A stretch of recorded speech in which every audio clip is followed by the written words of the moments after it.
여호와는 나의 목자시니 내게 부족함이 없으리로다. 그가 나를 푸른 풀밭에 누이시며 쉴만한 물가로 인도하시는도다. 아멘. 자, 오늘 하나님의 말씀의 제목입니다. 다 같이 쉴만한 물가로 인도하시는. 할렐루야. 쉴만한 물가로 우리를 인도하신다. 오늘 그 부분을 보려고 합니다. 자, 쉴만한 물가로 인도하시며, 쉴만한 물가는 문자 그대로 잔잔하고 조용한 물가, 양들이 두려움 없이 물을 마실 수 있는 편안한 장소, 이게 바로 쉴만한 물가입니다. 히브리어로는 마이 메누보트 이렇게 돼서 안식의 물, 평안의 물, 우리가 안식을 누리고 평안을 누릴 수 있는 물가입니다. 근데 이것은 단순히 자연의 평온함이 아니에요. 이것은 하나님의 임재 안에서 주어지는 깊은 안식. 물가는 많이 있어요. 물가는 많이 있죠. 그런데 그것이 나에게 안식이 되고 그것이 나의 평안이 되려면 목자가 필요해요. 나를 지켜주는 누군가가 항상 내 옆에 있는 거예요. 그래서 하나님의 임재가 우리 가운데 충만하게 임한 물가여야 우리 거기서 안식도 누리고 평안도 누리는 줄로 믿습니다. 오늘 그런 말씀이에요. 세상은 불안하고 삶은 분주하고 마음은 점점 지쳐가고, 그렇지만 주님은 우리를 그분에게로 평안으로, 그분에게 안식으로 초대하고 계신다라는 것입니다. 자, 여기서 지금 이미 답은 알고 있어요. 우리를 쉴만한 물가로 인도하시는 분은 누구이십니까? 광야에서 물을 찾는 일은 정말로 중요한 일입니다. 생명에 대한 이야기. 먹고 그냥 있으면 먹고 없으면 말지가 아니라 꼭 있어야 되고, 있으면 무슨 일이 있어도 꼭 마셔야 됩니다. 광야에서 물을 찾기는 쉽지 않기 때문인 거죠. 여러분, 그렇기 때문에 중요한 건 뭐냐면 물을 어디에 있는지, 물이 어디 있는지 정확하게 찾을 수 있는 목자가 필요한 거예요. 그래서 이 광야에 대해서 빠삭하게 잘 알고 있는 익숙한 목자가 우리의 목자라면 우리는 정말로 마음 푹 놓고 그를 따라가기만 하면 되는 거예요. 즉 우리의 목자는 어떤 목자입니까? 천지를 창조하신 분이십니다. 할렐루야. 온 세상 모든 것을 다 알고 계신 분이에요. 그분이 나의 목자이십니다. 그래서 나는 뭐예요? 평안한 것이고 그분이 인도하시는 것을 신뢰하고 따라갈 수 있는 거예요. 그러나 사꾼 목사들이 있어요. 사꾼 목자들이 있어요. 이 사꾼 목자들이 자기의 욕심과 유익을 따라서 우리를 갖다가 잘못된 길로 인도해요. 도살장으로 인도하고 죽음의 길로 인도하고 낭떠러지고 밀어붙이고 그런다는 거예요. 그래서 우리의 목자는 선한 목자여야 합니다. 우리 하나님은 선하신 목자. 할렐루야. 왜? 그분이 우리를 여기 나와 있는 대로 쉴만한 물가로 인도하시는 분이기 때문인 줄로 믿습니다. 광야라고 하는 것은 물이 그렇게 쉽게 찾을 수 있는 곳이 절대로 아닙니다.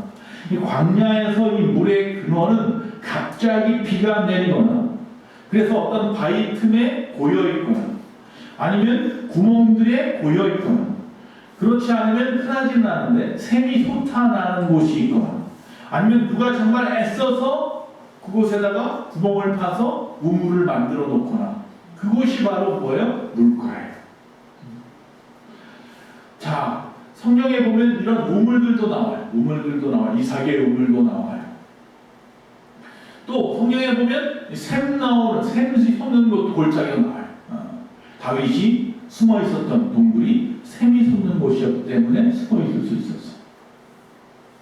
또 물이 고여 있는 곳들이 나와요. 그래서 이 물이 고여 있는 것들을 찾아서 다니는 거예요. 누가? 목자가. 샘이나 우물은 참 찾기가 쉽지 않아요. 누가 우물을 갖다 팠다고 하면 내가 주인인데 여기다가 금을 쳐놓든지 못 오게 하겠죠. 아니면 샘물을 찾는다는 건 그 광야에서 말이에요. 우리나라 같으면 뭐 좀만 파면 물이 나올 수 있겠지만 이 샘을 찾는 건 정말 쉽지 않은 광야에서. 그러니까 뭐예요? 비가 내린 후에 바위 같은 곳에 고여있는, 바위가 움푹하였거나 웅덩이가 생겨서 고여있는 물이 대부분의 물인 거예요. 그게 그들에게는 쉴만한 물가예요. 그런 이것을 찾는 게 쉽겠습니까? 그 지형을 잘 알지 못하면 찾기가 힘들어요. 그래서 선한 목자는 이 물이 어디 있는지 정확하게 찾을 수 있어요. 생명의 물이 어디 있는지 알고 있어요. 간혹 가다가 이 고인 물들도 문제는 있어요. 오랫동안 고여서 썩은 물들이 있단 말이에요.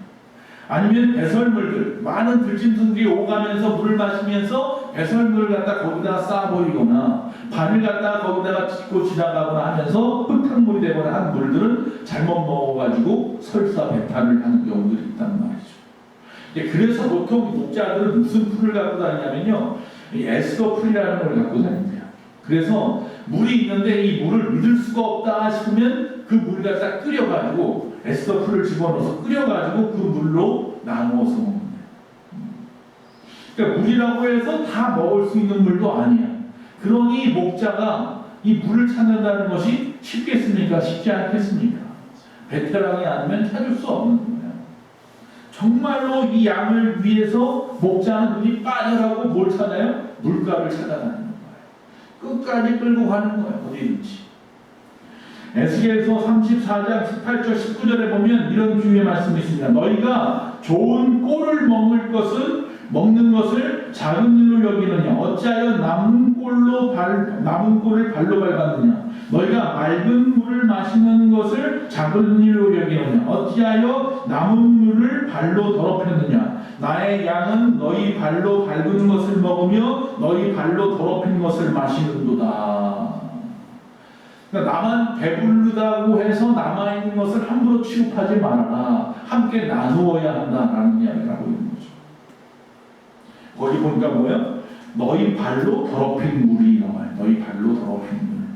그래서 이 물이라는 것이 다 마실 수 있는 물은 아니었구나. 그러니까 다윗이 고백합니다. 내가 스스로 찾는 평안이 아니라 하나님이 나를 인도하셨다. 하나님이 나를 인도하셨다. 우리의 삶의 진정한 안식과 회복은 내 능력이나 아니면 갑자기 어떻게 생겨진 우연한 어떤 환경 때문이 아니라 하나님이 이끄시는 삶 속에서 주어지는 것입니다.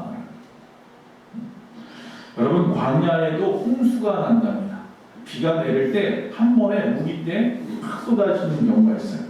그래서 보통 이 광야에 있지만 이스라엘 백성들 사이에는 물줄기가 뭐예요? 북에서 남으로 흐르는, 위에 있는 갈릴리 바다 호수라고 하는 거, 게네사렛 호수라고 하는 거, 디베라 바다라고 하는 그 호수에서부터 흘러내려오는, 물론 그 위에 더 올라가야 하면 원줄기가 나오지만 거기서부터 내려오는 물이 요단강이에요. 그래서 맨 밑에 사해 바다까지 흘러죠. 사해도 바다는 아니고 호수인데 물을 받기만 하고 지형이 낮아서 바깥으로 내보내지 못해서 썩어버려서 염분이 가득한 물이죠. 사람이 막 붕붕 뜨는 물이에요.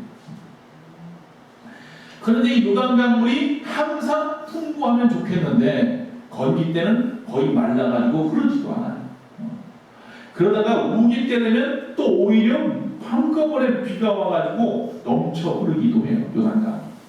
이스라엘 백성들이 여호수아가 자기 민족을 이끌고 요단강을 건너갈 때는 넘치는데, 우기 때. 그래가지고 그곳을 건너갈 수 없으니까 어떻게 해요? 이 사람들이 법궤를 갖다가 메고 먼저 그 물속에 들어갔더니 물이 쫙 갈라져서 그들이 건너간 다음에 마지막에 법궤가 다시 와서 물이 다시 합쳐지는 그런 역사가 일어났던 것을 봅니다. 그래서 물이 그들에게 굉장히 중요합니다. 농사 짓는 일도, 목축을 하는 일도, 그들이 먹고 사는 문제도 물은 너무 중요한 겁니다. 광야에서. 그러니까 문제는 뭐냐면 여기가 우물 파기도 쉽지 않고 샘물도 별로 없고 요단강도 잘 흐르지 않기 때문에 이른 비와 늦은 비를 하나님이 그때에 맞추어서 뭐예요? 내려주셔야 돼요. 가나안은 왜 은혜의 땅이냐 하면 하나님이 먹이시는 땅이기 때문이에요. 사실 우리가 볼 때는 왜 하나님, 가나안이 젖과 꿀이 흐르는 땅입니까? 우리나라가 더 좋은데, 우리나라가 더 기름진 땅이지요. 근데 왜 하나님은 가나안을 젖과 꿀이 흐르는 땅이라고 하느냐? 하나님이 이른 비와 늦은 비를 때를 따라서 먹이시는 곳이기 때문이에요. 하나님이 간섭하시는 곳이니까 그래요. 하나님의 기적을 체험하는 곳이기 때문입니다. 광야의 비처럼 홍수가 납니다. 큰 비가 내려서. 근데 문제는 뭐냐면 큰 비가 내리는데 그 배부분이 바위산이 물을 흡수합니까? 흡수하지 못하죠. 전부 다 흘려보내요. 계속해서 흘러가 버려요. 그리고 나면 남는 게 없는 거예요. 그러면 군데군데 웅덩이에 물이 뭐예요? 고여있는 게 조금씩 있겠죠.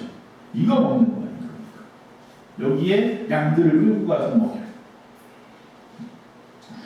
그런데 문제는 뭐냐면 시편 124편 4절 5절 먼저 읽어보면 그때에 물이 그들을 휩쓸며 시내가 우리 영혼을 삼켰을 것이며 그때에 넘치는 물이 우리 영혼을 삼켰을 것이라 할 것이로다. 물이 내릴 때, 비가 내릴 때 넘쳐요. 그래서 함부로 접근을 못해요.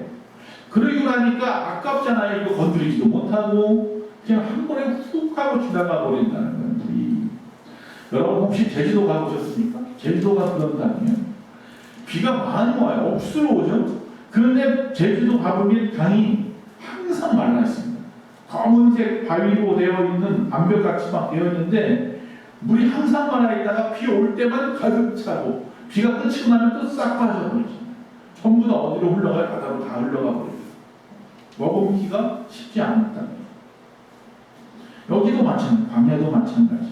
시편 126편 4절에 여호와여 우리의 포로를 남방 시내들 같이 돌려보내소서. 하나님께 기도하는데 하나님 우리의 포로들, 바벨론의 포로 잡혀 있는 사람들을 보내주는데 남방의 시내들 같이 보내주시옵소서. 이건 뭐예요? 시냇물이 뭐예요? 비가 와서 한 번에 홍수처럼 확 휩쓸고 지나가는 것처럼 빨리 한 번에 다 보내달라는 얘기예요. 다 보내주십시오. 다 해방시켜 주십시오. 물림이 뜻이 내려오기를 원합니다. 그런 이야기죠. 이처럼 그들에게 물은 귀한 거예요. 비가 오기는 오는데 왔다면 다 한 번에 빠져버리니까 또 이게 뭐 저장하기도 쉽지 않고 지금처럼 저장하는 무슨 기술이 있는 것도 아니고 많이 어려웠던 거죠. 그래서 그들에게 물은 생명이에요. 여러분 이삭이 있습니다. 아브라함의 아들이었던 이삭이 아브라함도 가나안 땅에서 기근을 만났어요. 하나님이 이르게 한 준비를 때를 따라 도와주셔야 되는데 안 내릴 때가 있었네. 다 하나님이 시험하시는 거죠. 그러니까 어떻게 합니까? 참지 못하고 하나님을 신뢰하지 못하고 이 물 따라 도망갑니다. 자기 민족을 이끌고 그 가나안 땅을 버리고 하나님 주신 땅을 버리고 머리 애국까지 가 이집트까지. 그랬다가 거기서 오히려 창피당하고 그 애국 왕이 자기 부인을 갖다가 흠모할까봐 너무 예뻐서 그래서 누이라고 속였죠. 그랬다가 하나님께서 이 바로 왕을 쳐버리니까 바로 왕이 이 아브라함한테 가가지고 왜 나한테 거짓말을 했느냐. 밤새도록 너의 신 때문에 시달려가지고 잠도 못 잤다. 빨리 가라. 빨리 도망가라. 가라. 내쫓아버리죠. 창피를 당하죠. 하나님의 사람이 창피를 당했어요. 근데 그 아들 이삭도 브엘세바라고 하는 곳에서 살고 있어요. 가나안 땅에서. 그런데 똑같이 기근을 만났어요. 근데 아버지 생각을 하잖아. 아버지가 그때 애굽에 가서 피했었지. 나도 그럼 애굽으로 가야지 하고 간단 말이에요. 한참 가고 있는데 갑자기 하나님께서 이삭에게 말합니다. 더 이상 가지 말고 거기 머물러서 거기서 정착하라 그럽니다. 그 땅은 블레셋 땅이란 말이에요. 브엘세바 땅이라고 하죠. 당시 브엘세바 땅이란 말이에요. 그 땅에 우리가 어떻게 머뭅니까? 걱정하지 마라. 내가 안전하게 보호해줄 테니까 그냥 거기 머물러라. 이삭이 그 말씀을 듣고 순종을 하죠. 이삭은 순종의 사람 아니에요. 거기 머물렀어요. 그리고 거기서 자기의 가족들과 양을 치기 위해서 뭘 합니까? 우물을 파기 시작했습니다. 우물을 파는 족족 뭐가 나와요? 물이 나와요. 그러니까 그 지역의 원주민들이 보니까 셈이 나니까 가가지고 막 시비도 걸어서 빼앗기도 하고 또 아니면 돌로 막아버리기도 하고 막 서로 싸우고 다투는 일들이 자꾸 벌어지는 거예요. 그럼 또 이삭은 싸우기 싫으니까 그냥 알아서 너를 가져. 그리고 또 딴 데 가서 파면 또 나와. 그러니까 이 브엘세바 이 소위 말하면 그랄 땅 사람들이 깜짝 놀라가지고 무서운 거예요. 야, 이삭은 건드리면 안 된다. 저 사람이 믿는 신이 정말 신인가 보다. 진짜 살아있는 신인가 보다. 가는 족족마다 어떻게 우물을 파냐. 우리는 암만 파도 아파지는데 거기서 놀라잖아요. 그래서 왕이 시급히 달려와가지고 제발 우리 땅에서 좀 떠나주십시오. 무서워서. 혹시라도 당신의 신에게 저주라도 받을까봐 무서움이 떠나가잖아요. 전혀 다른 거예요. 한 사람은 창피를 당하고 쫓겨났고 한 사람은 제발 막 빌어서 뭐 있는 건 없는 거 다 갖다 주면서 제발 좀 떠나달라고 하는 거예요. 할렐루야. 그만큼 물은 귀했어요. 창세기 26장 12절 이삭이 그 땅에서 농사함에 그 해에 100배나 얻었고 여호와께서 복을 주셨다. 머물렀다. 그 광야에 기근이 와도 세상으로 가지 않고 애국으로 내려가지 않고 끝까지 그 말씀 붙잡고 버티고 내가 할 수 있는 최선의 일을 다했더니 하나님이 도와주셨다. 우리는 신앙생활하면서 조금만 어려우면 세상으로 또 세상 방법으로 하나님 방법 해보라며 뭐 기도 열심히 하라며 예배 열심히 하라며 뭐 하는 것 같은데 왜 아무것도 안 도와주셔. 내 마음대로 하는 게 맞잖아. 아브라함처럼 그가 세상 사람들한테 뭐 예수 믿는 사람도 별거 아니네. 아니 뭐 예수 믿는다고 하면서 뭐 장로니 권사니 만수 집사니 집사니 뭐 떵떵거릴 때 던지고 하는 꼴 보니까 물량도 다른 거 없네. 이런 소리 들으면 안 되잖아요. 아브라함의 창피를 당했던 것처럼. 어려워도 힘들어도 멈추라 하니까 멈춰서 하나님을 바라보고 꾹꾹 기다렸더니 하나님이 결국은 그 애의 손출이 몇 배? 100배를 줬다. 100배. 다른 사람들이 일반 사람들이 얻어들이는 것에 100배를. 그게 하나님의 놀라우신 은혜입니다. 이처럼 광야에서 접하는 갑작스러운 금류, 텅 빈 웅덩이, 또한 거기에 사람들이나 아니면 또한 짐승들에 의한 어떤 유기물이 번식해가지고 먹으면 안 되는 흙탕물, 이런 것밖에 보이지 않는 땅에서 어떻게 양을 키우고 농사를 짓고 삽니까? 방법은 하나밖에 없다니까요. 유능한 목자를 만나는 수밖에 없어요. 어디에 맑은 물이 있는지 아는 유능한 목자를 만나면 사는 거예요. 우리의 목자가 선하신 목자라는 이야기는 우리를 그 쉴만한 물가로 인도하실 수 있는 능력이 있는 분이기 때문이에요. 왜? 그분이 창조하신 세상, 그분이 내리시는 비예요. 그렇기 때문에 우리는 그분을 믿는 거예요. 세상에 어떤 사람이 나를 따르라, 나를 믿으라 해도 그도 하나님이 지은 자일 뿐이에요. 그가 어떤 능력이 있다고 해도 하나님의 능력 외에는 아무것도 하나님 앞에 감히 범접할 수 없는 것들이에요. 아니 왜 피조물이 인간을 믿습니까? 하나님을 믿으십시오. 목사가 할 것도 없다니까 하나님을 믿으십시오. 자, 그렇습니다. 앞에서 아까 영상도 봤지만 이 광야에서 물이라고 하는 것은 그런 물이에요. 고여있는 물. 샘물 찾기 어려워요. 우물도 없어요. 시내에는 더욱도 없어요. 우기 때 아니면 올 수도 없어요. 근데 양을 갖다 우기 때만 칩니까? 건기 때도 쳐야 되잖아요. 그러니까 그들에게 있어서 물은 정말로 귀한 거예요. 그래서 그 쉴만한 물가를 달라고 이야기하는 거예요. 쉴만한 물가를 달라고. 어떻게 해가지고 이 급류가 흘러가다가 웅덩이가 생겨서 거기에 고여있는 물이 있었다고 쳐요. 그럼 그 물 갖다가 우리 짐승들이 많은데 우리 목자가 이 양들만 먹이겠다 하고 먹일 수 있겠습니까? 쉽지 않죠. 그래서요, 목자가요, 이 물을 찾잖아요. 물을 찾으면 제일 먼저 하는 일이 뭐냐면 물 깊이를 먼저 잽니다. 왜 물 가지고 다니는 지팡이가 있잖아요. 막대기가 있잖아요. 막대기에 물 깊이를 재는 이유가 양이 몸에 보여요. 털이 많잖아요. 근데 양이 털이 많은데 물이 좋아서 아무 생각 안 하고 물 마시겠다고 계속 들어가는 거예요. 자기도 모르게. 그럼 몸에 털에 뭐예요? 물이 묻기 시작하면 엄청 무거워져요. 옛날 이솝우화에 보니까 소금을 등에다 달고 메고 가던 나귀가 물에 빠져가지고 허우적거려서 살려놨더니 소금이 다 녹아가지고 너무 편안하게 걸어가잖아요. 이 꾀가 생겨서 다음에 이걸 소금을 갖다 등에다 맸는데 이것도 물속에 들어가면 녹아 없어지겠지 하고 물속에 딱 들어갔다 나왔더니 소금이 물을 먹어가지고 걷지도 못할 만큼 무거운 걸 가지고 이제 가는 거죠. 이솝우화에 나오잖아요.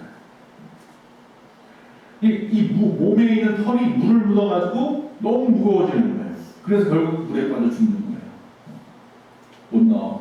양이 한두 마리가 아니니까 너무 많으니까 어떤 양이 깊이 들어가서 빠져 죽었는지 잘 못 찾는다는 거예요. 그래서 항상 뭐예요? 막대기를 어느 정도 어디가 얼마큼 깊은지 다 보나 봐놓고 그 깊은 곳은 항상 예의주시하면서 그들에게 물을 마시게 하는 거예요. 여러분, 우리가 내 눈으로 당장 내 눈앞에 있는 것도 상하기 어려워서 멀리 못 바라봐요. 사람들이 그래요. 멀리 바라보는 눈이 없어요. 당장 내 앞에 있는 것만 생각한단 말이에요. 여기에 욕심 부리고 이거만 생각한단 말이에요. 그러다가 나도 모르게 자꾸 죄짓고 유혹에 빠지고 여기에 매여가지고 엉망이 되는 거예요. 죽음으로 점점 빠져들어간단 말이에요. 그러니까 하나님은 그럴까봐 끊임없이 우리를 갖다가 막대기로 치는 거야. 야, 물로 가면 안 돼. 야, 물이 아무리 좋아도, 아무리 많아 보여도 너 거기 들어가면 빠져 죽어. 아, 여기 이렇게 많은데요? 아, 여기 갈 때 이렇게 좋은 게 많은데요? 안 돼. 거기 들어가면 뭐예요? 빠져 죽어. 너도 모르게 네 몸에 물이 가득해져서 네 힘으로 못 빠져나와. 빠져 죽기 전에 일로 와. 할렐루야. 하나님이 혹시 여러분에게 지금 막대기로 막 매질을 하고 있을지도 몰라요. 또 하는 일이 있어요. 그것만 하는 게 아니에요. 높은 곳엔 절대로 안 돼요. 그러니까 물이 항상 낮은 곳에만 있지 않고 바위가 있으면 고여 있으니까 좀 높은 곳에도 있잖아요. 근데 양들은 절대로 높은 곳에 안 들어가요. 왜? 염소들은 높은 곳을 잘 다니는데요. 양은 높은 곳을 못 다닌대요. 그래서 양을 갖다 절대로 높은 곳에 안 돼요. 미끄러져서 떨어져서 다치거든요. 그러니까 아무리 좋아도 높은 곳에 있는 물은 못 마시는 거예요. 이 목자가 가서 정말 없으면 목자가 가서 자기가 직접 길러오기 전에는 절대로 양을 위험한 곳에 안 몰아요. 우리 주님도 여러분을 절대로 위험한 곳으로 몰려가지 않습니다. 얕고 잔잔한 물, 그게 쉴만한 물가예요. 그러니까 우리가 풍족하면 좋겠고 넘치면 좋겠는데 왜 이렇게 얕은 곳에만 항상 있으라고 하지? 여기가 안전한 거예요. 두 번째 목자가 하는 일은 뭐냐면 피리 부는 일이에요. 피리 부는 일. 피리 부는 목자. 아니면 뭐 다윗처럼 수금을 켜든지 여러 가지 뭐 악기를 동원해서 노래를 부르고 그래요. 그 뭐 배짱이가 같은 그런 마음이어서 그럴까요? 그게 아니라요. 위험을 알리는 신호예요. 그리고 안전하기 위한 거죠. 주변에 짐승들도 와서 먹을 거 아니에요. 물이라는 게 귀한데 여기 물이 있다는 걸 얘들만 알아요. 양만 하는 게 아니라 거기는 많은 들짐승도 다 알고 있단 말이에요. 그러니까 같이 온단 말이에요. 그러니까 그 와가 양도 잡아먹을 수 있고 해코지 할 수 있잖아요. 그러니까 뭐예요? 못 오게 하기 위해서 거기서 큰 소리로 찬양을 하는 거고 목소리를 높이기도 하고 거기서 피리를 불기도 하는 거예요. 그럼 들짐승들이 못 오는 거죠. 접근을 못해요.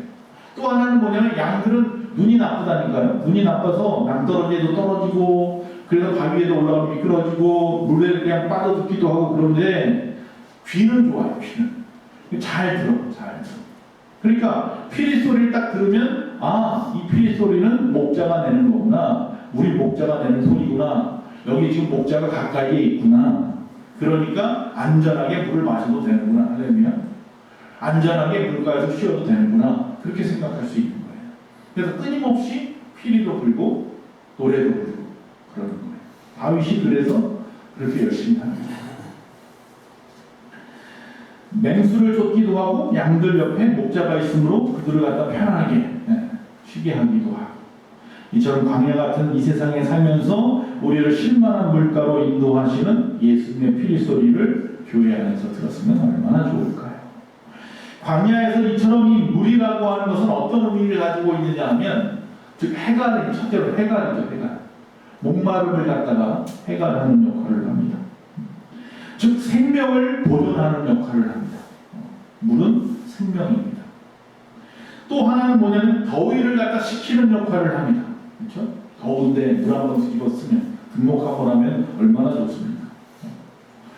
즉 주님 앞에 나올 때에 이처럼 하나님 우리를 시원케 하시는 분입니다. 또 쉼의 장소입니다. 시인의 노래 가운데 하나님이 나의 쉴만한 물가라고 말했는데 마태복음 11장 28절 다 같이 한번 다 시작. 수고하고 무거운 짐진 자들아 다 내게 내가 너희를 하리라. 주님은 항상 우리에게 쉼을 주시는 분인 줄 믿습니다. 음악에 악보가 있어요. 악보에 보면 뭐 4분음표, 8분음표 막 여러 가지가 있는데 그 중에 가장 중요한 게 뭔지 아십니까? 쉼표입니다. 쉼표 없으면 죽습니다. 숨을 쉬어야지 노래 부르면서. 예전에 보면 웃으면 목이야요에 보면 잊어버리지도 않아요. 김병조라는 분이 나와서 뭐 나가노라나 뭐 이러고 지구를 떠나거나 뭐 이런 걸 했던 분이잖아요. 그거 아시는 분은 50대 이상 되는 분이에요. 이분 김병조라는 분이 거기서 그거 하잖아요. 노래를 불러. 누가 이제 노래를 줘서 노래를 부르는데 국어 선생님이야. 편지를 읽는데 숨이 막혀서 죽었어. 보니까 왜 그래? 그러니까 숨표가 없어. 숨표가 없어서 숨만 쉬고 있다가 꽉 따라가는 그런 이야기예요. 악보도요. 그래서 숨표, 쉼표가 중요해요. 여러분 경기를 해, 운동 경기를 해도 중간중간 뭐예요? 쉼이 있어야 돼요. 전반전, 후반전을 나눠서 하기도 하고 1쿼터, 2쿼터 나눠서 하기도 하고 말이죠. 쉼이라는 게 중요해요. 고속도로에도 가면 뭐가 있어요? 휴게소가 있어야 돼요. 2시간에 한 번은 꼭 무조건 쉬어줘야 돼요. 우리 인생에도 마찬가지로 쉼표가 있어야 되고 쉼표가 있어야 되고 휴식 시간이 있어야 된다라는 것입니다. 여러분 한 주간의 삶에 있어서 삶 속에서 허덕거리면서 열심히 달려가고 열심히 무엇인가 하고 난 다음에 중간에 쉼표가 중간에 쪽들이 있어야 돼요. 우리에게는 하나님이 몇 번에 한 번씩 7일에 한 번씩 쉼표를 딱딱 줬어. 할렐루야. 인간의 그 주표를 하나님이 더 잘, 우리의 바이오리듬을 하나님이 너무나 더 잘 알아서 하나님 우리의 바이오리듬을 잘 알아서 일주일에 한 번씩 쉬게끔 만드셨고 그 쉼을 얻는데 무조건 육체만 쉬는 것이 아니라 내 영도 쉬고 내 정신도 쉬기 위해서 하나님이 교회의 예배장을 여러분을 인도해서 이곳에서 모든 것을 전인격적인 쉼을 얻게 하시는 줄로 믿습니다. 또 하나는 뭐냐면 네 번째로 광야에서의 물의 의미는 목욕의 장소입니다. 깨끗이 씻는 겁니다. 깨끗이 씻는 물은 우리를 깨끗게 하는 것입니다. 주님 앞에 나와서 나의 모든 죄된 것을 씻어야 됩니다. 그래서 세례받죠. 물 세례를 받죠. 이제는 모든 죄악이 물에 들어갔다 나오면서 깨끗이 씻음만 새 사람이 되는 것을 모든 사람 앞에 공포하는 것이 세례식이죠. 여러분 정말로 여러분의 삶의 자리가 푸른 풀밭이 되길 바라고 쉴만한 물가가 되시기를 바랍니다. 그런지 아닌지 항상 스스로 확인해 봐야 합니다. 우리는 끊임없이 모래바람이 있는 사막에 있거나 풍랑이 있는 바닷속에 있거나 또한 주변에 사나운 짐승들이 있는 어두운 저 숲속길을 거닐고 있을지 몰라요. 인생이 끊임없이 그런 인생으로 살아가는데 거기에는 여러분이 있을 곳이 절대로 아닙니다. 그곳에는 주님이 안 계십니다. 주님은 그곳에서 여러분을 언제든지 함께해서 끄집어내고 싶은데 내가 자꾸 가는 거예요. 그런 경우가 있죠. 물을 너무 마시고 싶은데 양이 목자가 자꾸 계속 앞으로 끌고만 가요. 물은 안 주고. 그 양이 생각할 때 아유 목자요 나 물 먹고 싶다니까 어딜 가는 거예요 도대체. 목자가 그럽니다. 조금만 더 가면 돼. 조금만 더 가면 돼. 그 목자를 신뢰하는 양들은 좀 힘들어도 끝까지 쫓아가는 거고요. 아유 안 되겠다. 내 마음대로 내가 찾아다녀야지 하는 양은 짐승한테 잡혀먹든지 낭떠러지에 떨어지든지 가시던 틀에 멈춰가지고 거기서 있다가 굶어 죽든지 그렇게 죽는 거예요. 하나님의 인도하신 당장 즉각적인 해결이 있던지 없던지 간에 중요한 건 그분을 신뢰하는 방법밖에 없다는 거예요. 그것만이 쉴만한 물가로 가는 유일한 방법이에요. 그곳에 물이 있어요. 그곳에 생명이 있고 그곳에 죄 씻음이 있고 거기에 쉼이 있고 거기에 안식과 평안이 있어요. 우리 교회가 그런 쉴만한 물가 푸른 초장이 되기를 원합니다. 나중에 우리는 정말 영원한 쉴만한 물가 영원한 쉴만한 그 푸른 초장으로 가겠지만 이 땅에서는 말이죠. 여러분의 가정이 우리 교회가 그런 곳이 되기를 간절히 축원합니다. 기도하겠습니다.